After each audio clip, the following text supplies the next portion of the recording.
तो सर राजा प्रियंवद नाम के एक राजा हुआ करते थे, जिनका विवाह मालिनी की एक सुंदर और योग्य कन्या से हुआ।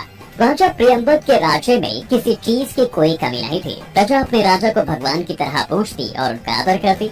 वहीं राजा प्रियंवद भी अपनी प्रजा के लालन पालन में कोई कमी नहीं रखते थे। उनके लिए उनकी प्रजा उनके संतान के बराबर थी। विवाह के कई वर्ष बीत चुके थे। राजा को अब तक कोई संतान नहीं हुई थी। धीरे धीरे जब राजा का शरीर कमजोर पड़ने लगा तो उसे संतान की कमी बहुत ज्यादा खलने लगी। उसने इस बारे में जब अपनी पत्नी मालिनी से बात की तो उसका दुख भी आंखों से छलक पड़ा। रानी ने कहा, पता नहीं भगवान हमारी ऐसी कौन सी परीक्षा ले रहे हैं। आखिर क्यों उन्होंने हमें संतान सुख से वंचित कर रखा है। मालिनी की इन बातों का राजा के पास भी कोई जवाब नहीं था। इसलिए दुखी होकर वो महर्षि कश्यप के पास गए और उन्हें अपनी सारी बातें बताईं। कश्यप ऋषि ने राजन से कहा, राजन, आपको पुत्रेष्टि यज्ञ का आयोजन करना होगा। इस यज्ञ के बाद आपको अवश्य ही संतान की प्राप्ति होगी। अब बिना समय गवाए महर्षि कश्यप की बात मानकर राजा ने तुरंत यज्ञ का सारा आयोजन करवाया और फिर उनके द्वारा उस यज्ञ को संपन्न कराया गया।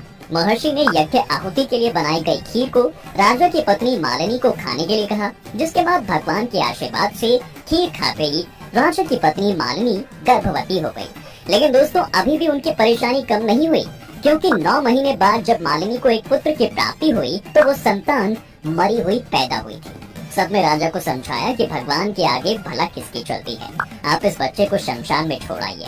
दिल पर पत्थर रखकर राजा प्रियंवद अपने पुत्र को शमशान की ओर लेकर चल दिए। पुत्र वियोग में वो इतने दुखी थे कि उन्होंने मन बना लिया कि वो भी अपने प्राण त्याग देंगे।